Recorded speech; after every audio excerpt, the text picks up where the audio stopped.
Hi everyone, this is Sunny, and today I am going to take you on a tour of my journaling cart. So this cart was purchased at Michael's.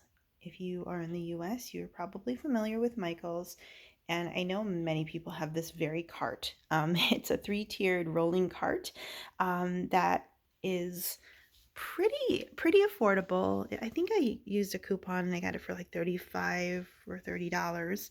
And it's got these three tiers. And what I love about this cart is that it has all of my journaling needs, everything that I would need at my fingertips, and then I can just roll it very easily to and fro. I can do it at my couch while I'm watching TV.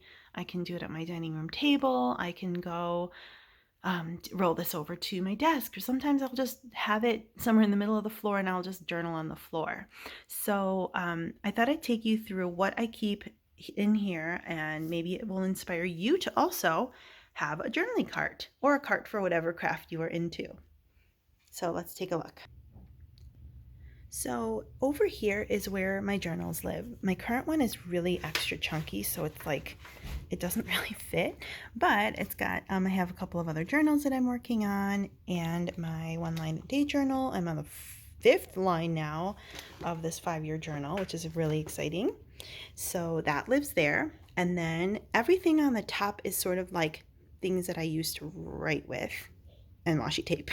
So I have my Tombow brush pens here. These are the dual brush markers. I have Stabilo fine liners. These are good for writing. This is my little cuppy of Micron pens. It's got the Sakura Jelly Roll pens in their shimmery metallic shades.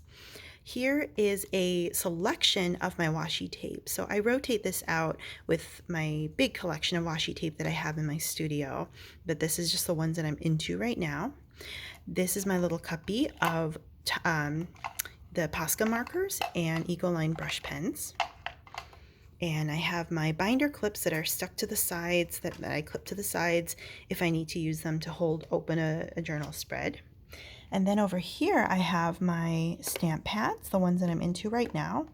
There's a baggie here of little stamp pads. I have my trusty glue. My glue stick usually lives right there, but it's out right now. And this cuppy holds scissors and my date stamper, and apparently that highlighter that I found. And then here is my cuppy of paintbrushes. I just keep like 2 paintbrushes here, maybe 3, one big, one medium, one small.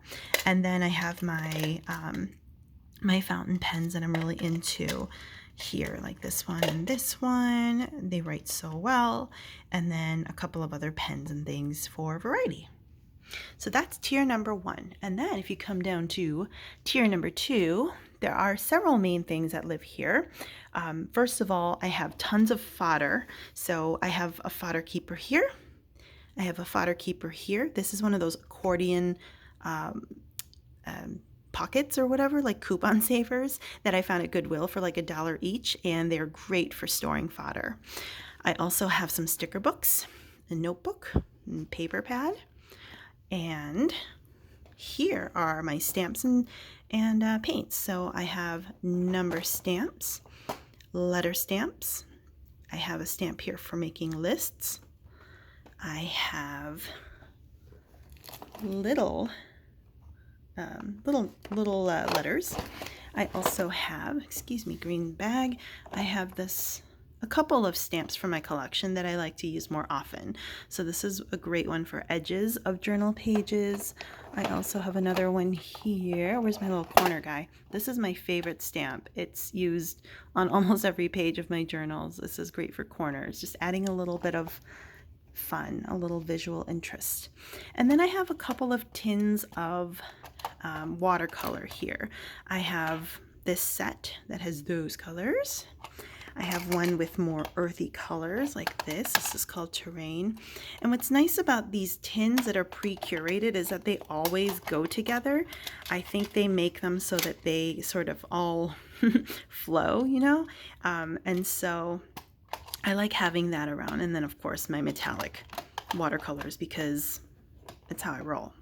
Let me show you the back of this cart. I'm going to turn this around and show you what's in the back. So here in the back of my cart is where I store my watercolor paper. And what's nice is it's rigid, right? And so it helps me stand things up. So I stuff my my under paper in there and fold it up and stick it in there. And this manila folder has like half used up pages of collage sheets. So you'll see a lot that I've printed out from like Loveland's Life and other ones that I found on Pinterest or things like that. And you know, once you start cutting into them, they're very floppy and messy. And so I just stuff them all into a manila folder and put it right in here. And because of the rigidness of the watercolor paper, it stands up. Yay. All right, let me show you now the bottom tier.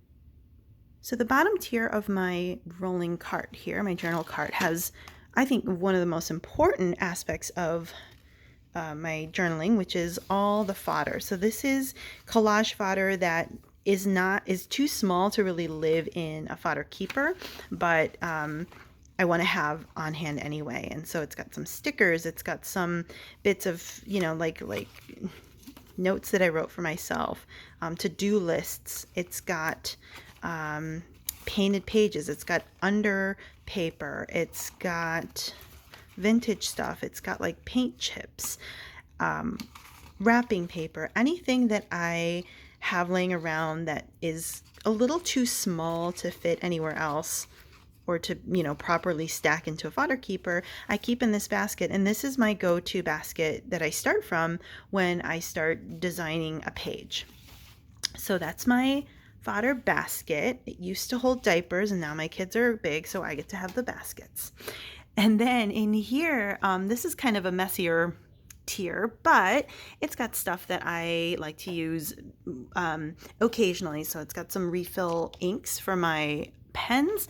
It's got some acrylic paint, the smaller bottles that I keep here that are sort of my go-to colors. This is just an ivory black that I daub on with my fingertips sometimes.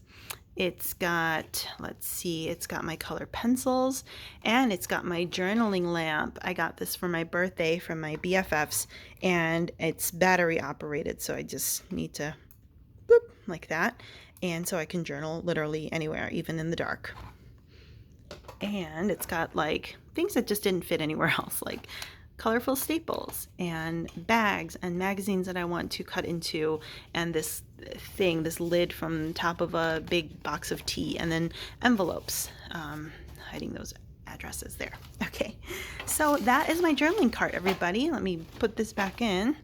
And, you know, the one thing that I have to commit to is that I make sure that I always put stuff back. So I don't leave things laying around. Once I'm done journaling, I put them easily back into the cart, which is, you know, rollable to anywhere. I just plop them all back in. Everything has a place. And then when I'm ready to journal again the next time, I don't need to sit there and collect all my materials. They are all here and I can just roll it to wherever I want to go, which is what I'm going to do right now. Thank you so much for listening. I hope this inspires you to get your own journal cart, and I will see you next time. Bye-bye.